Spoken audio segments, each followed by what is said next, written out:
Warahmatullahi wabarakatuh.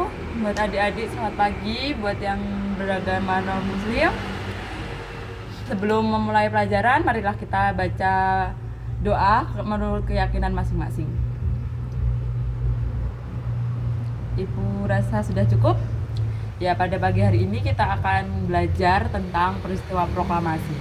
Di sini ada yang tahu apa sih peristiwa proklamasi itu? Ya, mungkin mereka udah pada tahu ya, peristiwa proklamasi itu adalah peristiwa pembacaan teks proklamasi oleh Insinyur Soekarno untuk menandakan kemerdekaan Indonesia. Gimana sih awalnya kok bisa teks proklamasi itu dibacakan, kok bisa Indonesia itu menyatakan merdeka gitu? Awalnya itu ketika Jepang itu menyerah tanpa syarat kepada sekutu karena dua kota besar di Jepang itu dibom habis oleh sekutu, yaitu Nagasaki dan Hiroshima. Maka Jepang itu sudah tidak mempunyai alasan untuk tidak menyerah kepada sekutu gitu. Jadi pada waktu itu golongan muda mendengar kekalahan Jepang itu, maka golongan muda itu mendesak Insinyur Soekarno untuk segera memproklamasikan kemerdekaan Indonesia, bagaimanapun caranya gitu.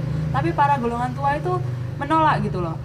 Proklamasi kemerdekaan itu harus di bawah komando BPUPKI, sedangkan golongan muda itu menolak karena BPUPKI sendiri adalah badan pembentukan Jepang. Mereka tidak mau Indonesia itu merdeka karena Jepang, karena mereka tidak mau Indonesia itu mempunyai hutang budi kepada Jepang.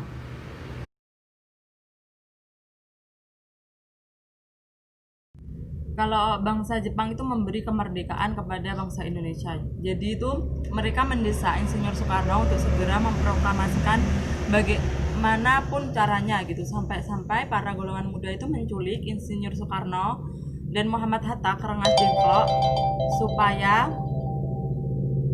supaya mereka itu tidak terpengaruh gitu loh oleh bangsa Jepang gitu, karena mereka itu menganggap Insinyur Soekarno dan Muhammad Hatta itu satu apa ya, kayak penua gitu, kayak apa ya, seseorang yang berpengaruh gitu loh. Jadi mereka menginginkan proklamasi itu segera dibacakan oleh Insinyur Soekarno.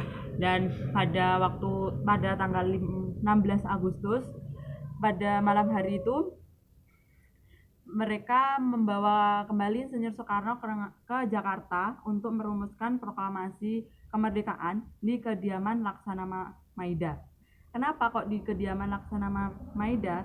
Karena para golongan muda itu menganggap di rumah Laksana Maida itu jauh gitu loh dari jangkauan Jepang.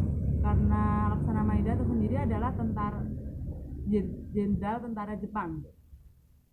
Jadi pada dini malam hari itu sudah selesai dirumuskan, dan pada dini harinya itu diketik oleh Sayuti Melik, dan ada beberapa kata yang diubah, seperti atas nama bangsa Indonesia itu sudah merupakan ejaan baru.